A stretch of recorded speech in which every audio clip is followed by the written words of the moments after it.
Sorry about that. This is part two. I don't know why Chloe decides that every time I get on the stupid camera that she's got to go see what she can tear up, and now she's snoring. So I'll try to rattle through another page and a half here quick, and then I hope you like it because it should be coming out. I don't know, somewhere fall. Wow, that sounds like a long way away, right? All right. BT just ahemed. Gretton turned to face the intruder, an acid-laced retort on his tongues. There is supposed to be an S there. Until he saw the deep blue of the Queen's Guard cape that flourished his shoulders. I'm sorry, sir, I did not know you were here. Can I get you something to drink, eat, perhaps? Let me get you out of this weather, into the tavern proper. You will be in better company, good sir, away from these sorts.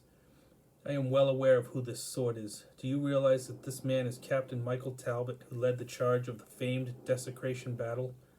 Gretton looked Mike up and down before turning back to BT.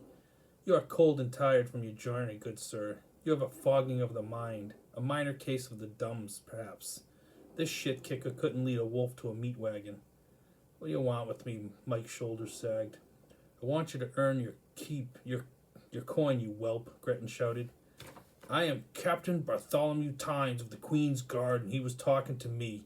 And if you yell at my friend again, I'm going to cut that expansive gut of yours open, unravel your innards, and force them through your mouth and down your throat in a never-ending loop in the hopes it will make you shut up. Yes, sir, I understand, sir, Gretton said as he began to ease his way back to the door. And shitbird, you're fired. You still owe me a pence for the meal last night. I expect payment before you leave. BT flipped a gold shilling. Will you leave now? The man's eyes grew as big as he hurriedly ran for the coin. It was the fastest he had moved in more than a decade. You do whatever you want to do with him. Kill him for all I care, but clean up the mess or get him out of here when you leave, Gretton said as he closed the door behind him.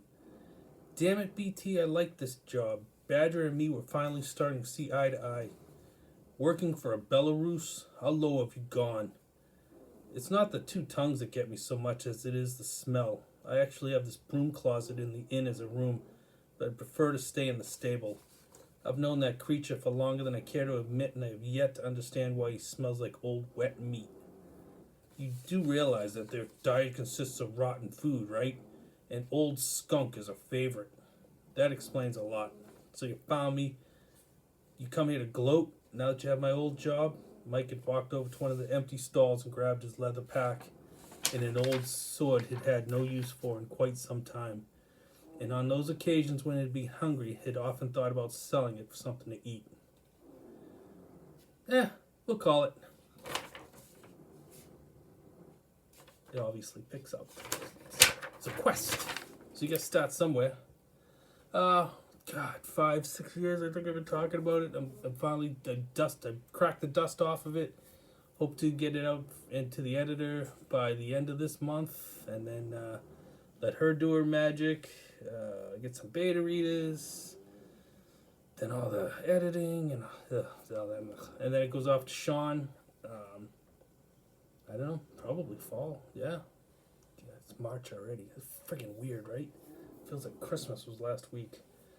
All right, folks. Hope you guys have a good Monday, and I'd say we'll do Mondays with Mark consistently, but I'll be lying because